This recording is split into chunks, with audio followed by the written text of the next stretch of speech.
it's very unusual in any school for this size. Obviously, in a school of 50 kids, it's a different situation. A school this size, for the principal or principals to have an opportunity to interact with the students, because there are so many students and there are so many issues that have to deal with. But I'm really pleased to be able to do this. You know, you say you never can get a second chance.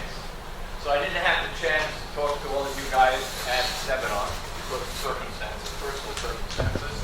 And I missed that opportunity to interact with you in that kind of a setting, much less formal, much more relaxed, much more open-minded. That is, your minds were probably a lot more open than they are when you're sitting in an assembly in an auditorium with a principal and you're supposed to be listening and focused. But I hope I do have your attention.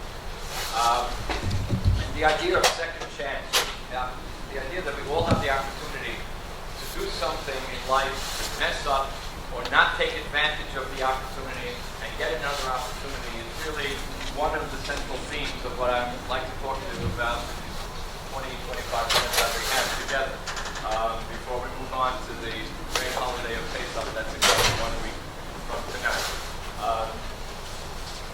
Personal story, just to get you guys focused.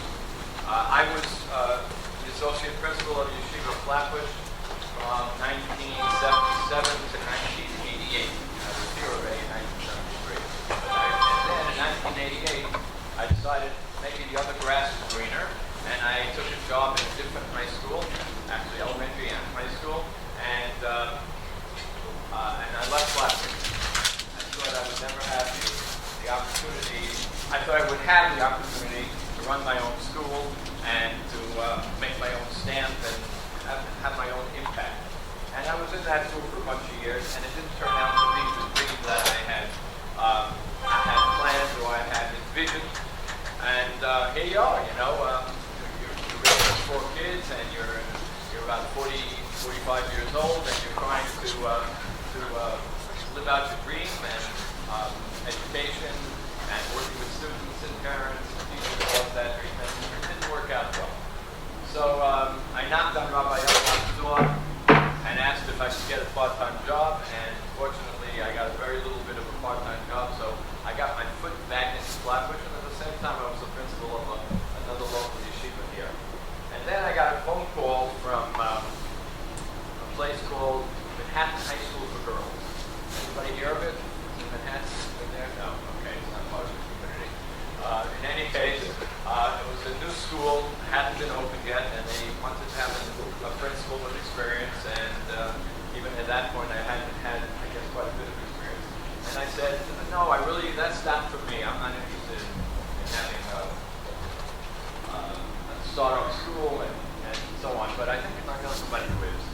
So when I left Flatbush, there was a history teacher here, and she was really very good, not only as a teacher, but as an organizer, and as a thinker, and she was an inspiring person, and she took my place as assistant principal. And I knew that she had this dream of having her own school and making her own Roshem, her own impact, and her own impression. So I called her up. I said, I got this phone call, and you have the opportunity. Would you like the opportunity to maybe be introduced? I could mention your name instead of me. And she said, yeah, I'd love that. So I said to her, but I have an alternative motive. I have another motive. So that is, if you get that job, I'm trying to get my job back in Flatbush. And I'm going to do that. So I said, I don't want you to think I'm just out of the kindness of my heart that I'm asking them to come and call you, but I was doing it for that reason. Anyway, long story short, she got the interview, she got the job. I ran into Rabbi Elias's office and I said, hi, I'm here, and I have a second chance. And he said, when do you want to start? And so, at the end of June, the assistant principal left, and I came back in as associate principal, and I had that opportunity. One more piece of hashgacha, one more piece, very important piece, and it puts everything into place. That nothing just happens because it happens. It happens because it's being guided and run and determined by a higher authority. As I'm saying goodbye to the assistant principal, I said to her for the summer, I said to her, oh, by the way, I have a son who's 22 years old who's looking to get married.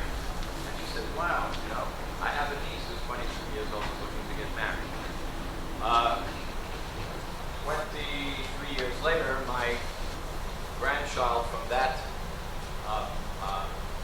couple, thank you, from that couple is looking to get married. So, Baruch Hashem, that's the whole piece of the story in terms of being in the right place at the right time and getting a second opportunity, a second chance. All right, so I got a second chance to come back into Flatbush. After next year, maybe I'll ask for a third chance. I don't know, but I have to say, everybody follow me? That no? Yes. All right. In any case, and plus the opportunity to have that chance, to have the opportunity only, unfortunately, to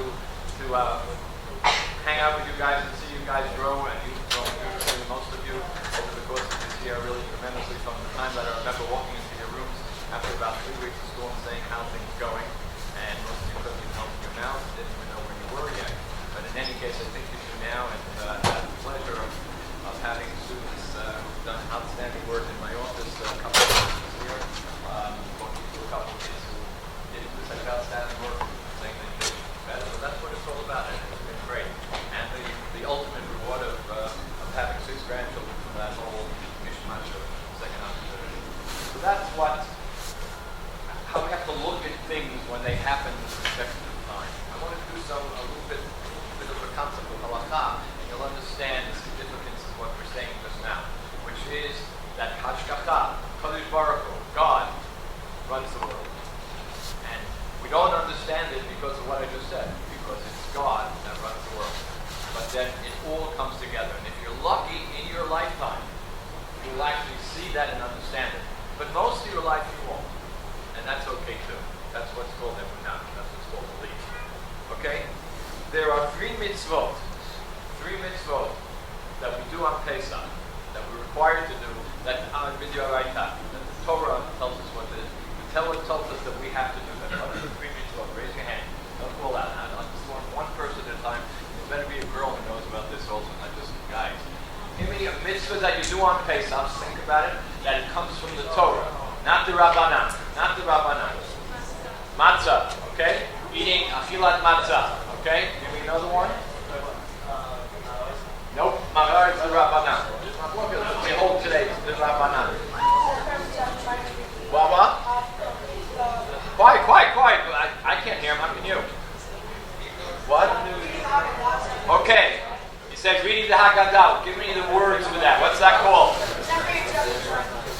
Sipur Yetzias Mitzrayim. What's the pasuk? What's the pasuk that tells us Sipur Yetzias Mitzrayim? So you got to tell the Vidcha.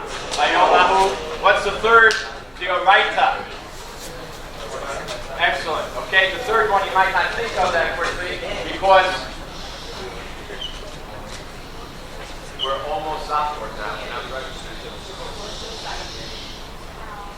The third one you might not think of as quickly, which is Korban Pesach, because we can't do it. We have remembrances of the Korban Pesach, but we're not actually doing it. All the other things, such as Marah and Avakasot, okay, those are all the Rabbanan. But they're right that these are the 3 things. And the one I think that touches us the most, or that we're the most involved in of all the 3, is the one that I think Rabbi said, which is Sipur Yetzias Mitzrayim, to tell over the story of Mitzrayim. V'yigadita levincha. What's the rest of that pasuk? Raise your hand if you know. V'yigadita levincha. What? Thank you. Okay. V'yigadita levincha bayom havu. Bayom havu. So Hashem leave and say to Mitzrayim.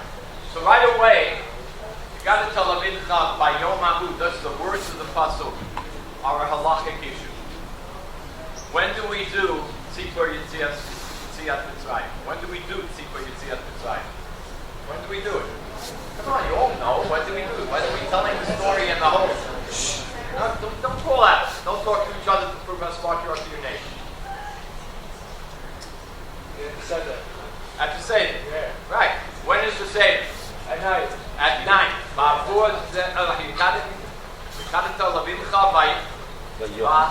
Bayom hahu. So what does that mean? Is that a lie? It's not. This is the rhetorical question. We got to tell it bayom hahu. So we're doing it. We're not doing it bayom. We're doing it at night. 2 other things happen that night. What do we do to show our gratitude to Hashem that night? What do we say to show our gratitude to Hashem that night? What's the most significant thing we say to show gratitude to Hashem? Hallel. Alright? Can you think of any other time, except for Yom Ha'atzmaut, but that's reason? Can you think of any other time where we say Hallel at night? Anybody? We say Hallel at night. Nope. We never say Hallel, period. Yom Ha'atzmaut, we don't sing. Right? Kodesh, you don't say Hallel at night. You say Hallel in the morning. I said, not counting Yom Ha'atzmaut, which is certainly not the Oraita, and it's an event, and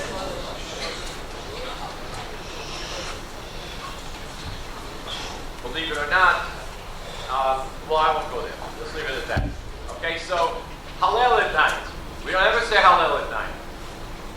One other thing that they did in Mitzrayim that night, it doesn't say it in the Torah, but we know it from the certain words of the Haggadah. You have the words, see if you can figure out what I'm referring to now, that was done only that time in Mitzrayim at night. The Maya Chayi, the Maya Chayi.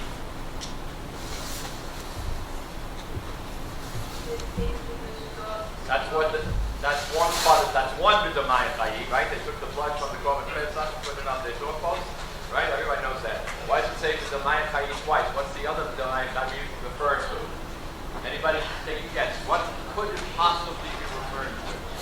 May we live through the blood. Slaves, Mitzrayim, 210 years. Raise your hand, don't fall out. Okay. According to Chazal, that part of the Exodus from Mitzrayim,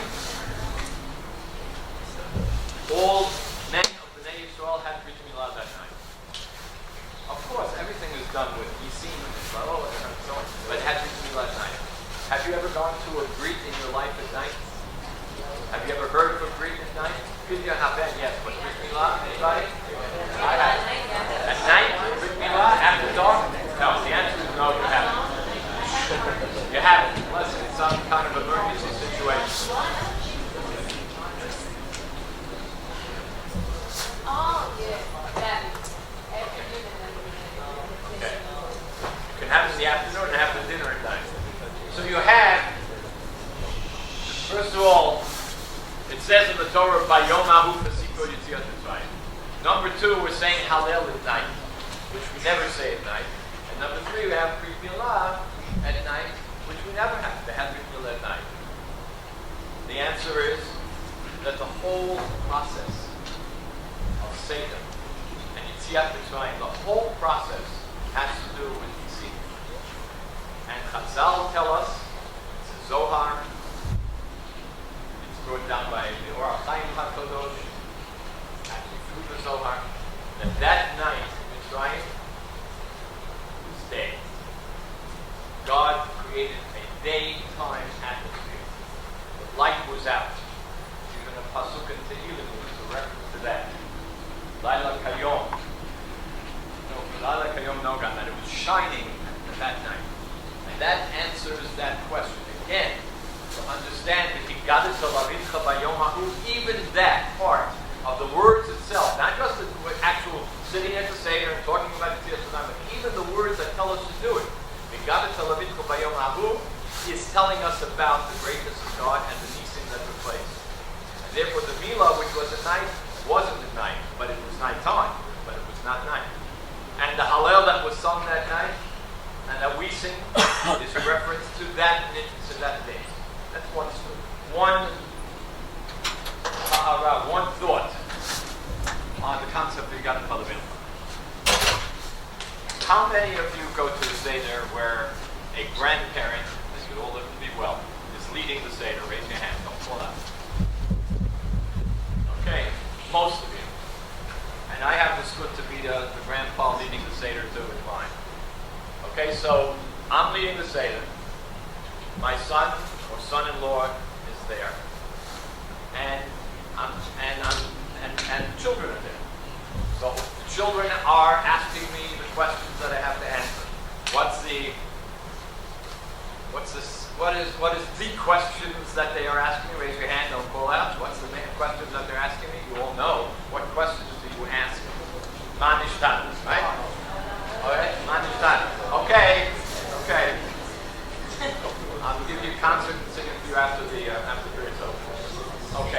what's the answer that's given? Raise your hand. What's the answer that's given? Why are these nights all different than all other nights? What's the answer? Next part of the Agada, ladies and gentlemen. What's the next word? Abadim hayinu. So you're telling the story. Okay? I have. So with the halakha is that every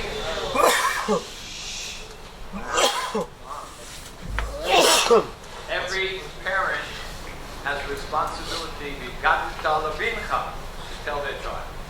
So here I am, your grandpa. There you are, the Seder, and your grandpa is saying it. And he's saying it over to you and your siblings and your cousins. What's Dad doing? Sitting there. He got to tell Levimcha. Aren't they his children? Doesn't he have to say it over? How can he be sitting there and not saying it over? So there are two beautiful answers. Number one, actually three answers. Number one, the truth is that Dad should be saying it to you because he has the mitzvah of Yigad Levimcha, not just Grandpa. And therefore, at some point, probably, Dad should just say, you know why we're doing this? Because we were slaves to the time. Not reading it from that Agada, but at some point you should say that. But okay, it isn't required because there are two other beautiful answers. One answer is, when Grandpa is saying, Avadim Hayinu to you, he's doing it also not just because he's saying it to his son, your dad, or uncle, whatever. He's also saying it as a shliach for your dad. He's a shliach for your dad. It's just like you make a moel, a shliach for Brit Milah. Dad's supposed to do Brit Milah, but he can make a shliach. And he makes a shliach in front of him. You think a shliach is always the idea, I'm going to send someone to do it for me. Right? I want to marry this girl, I can't go, so he goes and he asks her for her hand. That's allowed. By the way, that's okay. Halal. You don't do it that way, most people don't send a shliach. To ask a girl for, will you marry me? But you can do it halal. The best way to have a shliach is even a shliach, the super shliach. First of all, I make a shliach and I'm sitting in front of him. So one answer for he got it to Levincha, Grandpa is my shliach. The other one is really an amazing thing. Some of you may have heard this concept. It's called Shomeya Ka'onik. If I say something and you're hearing it, and you're mechuyev in it, you're required to do it, and I hear it and you said it, it's like I said it. Give me an example like that every Friday night. Kiddush, right? One person usually makes Kiddush, everybody else hears it. We're all responsible to make Kiddush, it's a requirement. Zacha b'shamar, we have to say it, but somebody else makes it and I hear it, Kishomea Kohen, as if I said it. So this is Rabbi Moshe Sternberg who says this answer, beautiful answer, that when Grandpa is saying Abadim Hayinu, and I, Dad, have a responsibility of a Higadah Levimcha, it's as if I'm saying it in Grandpa's name, or Grandpa's saying it in my name, and I'm saying it, and therefore when you're hearing it from Grandpa, you're also hearing it from Dad. Second beautiful concept of Higadah Levimcha. Okay. I was going to say a third one, but I want to finish with something very special. The bottom line, guys, is that everything that's happening on Pesach is to focus on telling the story of Mitzrayim. And everything that we do, whether it's Kiddush and Abba Kosot represent Abba Gulot, the expressions of Gulat, and the Matzah represents bread of affliction, or poor man's bread, or no time to rise, so we had to run out. All of that, it's all related to why. Because everything that happened in Mitzrayim, in the inception of Klal Yisrael, the beginning of Yisrael as Bnei Yisrael, as a people, everything that happened was to bring attention to one thing, HaKadosh Baruch Hu. To bring our focus and attention that we don't control the world. Look at the plagues. The plagues said to the world, there is no nature. There's no such thing. You think the plagues were made from the Mitzrayim only, so they should be punished? No. The plagues were made so that Bnei Yisrael should see the Yad Hashem. That Bnei Yisrael should see the hand of God, the strength of God, the ability of God to control. You're living as a regular person, you think it's going to be 75 degrees on May 5th, I can make it 25 degrees. I can make it snow in July. Now that doesn't happen on a regular basis, but once a year we come back, or twice if you're living in Galut, twice a year, both nights of there, you're coming back to say everything that we take for granted, and everything that seems to be the norm, and everything the scientists tell us, and the mathematicians tell us, in terms of practical approach to the universe, is like that day to day, but it doesn't have to be. Keheravayin, like the blink of an eye, it can all change. That's what we're doing. That's what we're sitting there. And you're saying, Ma'am Mishnah, what's different this night? All these other things, they don't make sense. This doesn't make sense. We're eating, we're sitting, we're eating bread, we're not eating bread, we're eating matzah, all right, we're dipping. What's it all about? To tell us that there's no such thing as usual. There's no such thing as regular, and there's no explanation. And that's life. That's not just on Mitzrayim. You're going to get your marks that you're going to get. You're going to move on to the next grade. You're going to be accepted or not accepted to college or into a school in Israel. Mom or dad are going to give you the present that you wanted for your birthday, or they're not. It's not just by chance. It's not just because they love or don't love you. It's not just because the admissions officer cared or didn't care, or the teacher cared or didn't care. It's all part of a bigger plan that you may or may not have the privilege to understand in your lifetime. The story I opened with, my personal story, I had the schut to understand and see the Gilgal, total Gilgal, the circle of leaving and coming back and being, getting the second opportunity. And you'll have that or you won't have it. But it's happening every moment. Mr. Goldberg decided with a group of friends to go to Eretz Yisrael for Yom Naraim, Rosh Hashanah, Kippur, Sukkot. Because they wanted to be in the Holy Land at the Kotel and David. And he lands up on a plane next to Mr. Schwartz. He doesn't know the name of Schwartz at that point. He lands up on a plane next to a guy. Doesn't know, he's not making five, he's not Jewish or not. He introduces himself, hi, I'm Goldberg, hi, I'm Schwartz.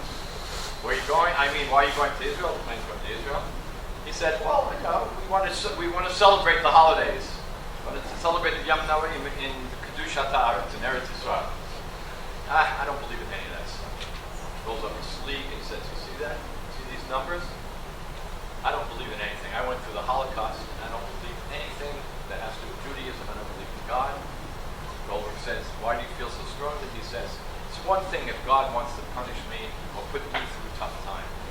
But my 3-year-old son, he took my 3-year-old son away from me. What did the 3-year-old child do? What kind of a God punishes a 3-year-old child or takes away the life of a 3-year-old child? I'm done with religion. I've been done since then. He doesn't know what to answer. The plane goes on. They land in Israel, go to the airport. He sees them in the distance. He tries to say goodbye, but they are separated, and that's the end. Rosh Hashanah comes Kippur. Goldberg is in Shul davening, and it's the time for Yizkar. Yizkar, the time that we remember the souls of the departed. Parents, grandparents, great-grandparents, uncles, aunts, and so on. And people have the custom, and many people have the custom that if your parents are still alive, you walk out of services at that time. Because, thank God, your parents are alive. So Goldberg walks out because his parents are alive. He walks down the street and sitting on a park bench a block from the shul is Schwartz. And he's eating humongous sandwich. And Goldberg says to him, come on, I know what you said and so on. Don't like him. How are you? Kippur, sitting here. He says, I told you, Goldberg, I don't believe in any of this nonsense. And to prove it, I'm sitting here on purpose while I know Jews are walking back and forth. Walking back and forth, if they're Jewish or Jew or not, but he's making a point. It's a religious neighborhood. So he said, but you know what they're doing right now? They're saying the memorial service for the departed. I don't believe in anything. You don't have to believe in it for yourself. How about your son that you told me about? Shouldn't you be in that service just to remember your son? I'm not dressed for it. So he saw he had an open. He didn't say, no, I'm not going. Don't worry, you're dressed, not dressed. It isn't about that. We're all dressed differently anyway today. We're wearing a kippah, right? We're wearing a white clothing. Everyone's dressed differently. So he convinced them. And Schwartz Schwartz gets up and he goes with Goldberg, and he brings them into the shul.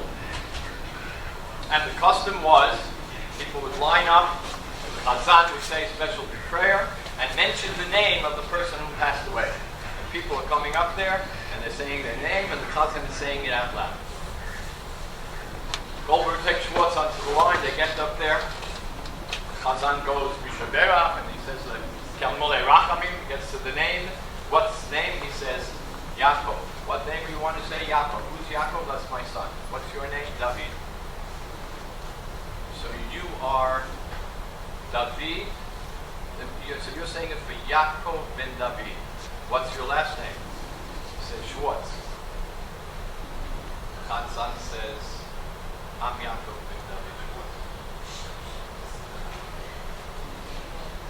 That's the story.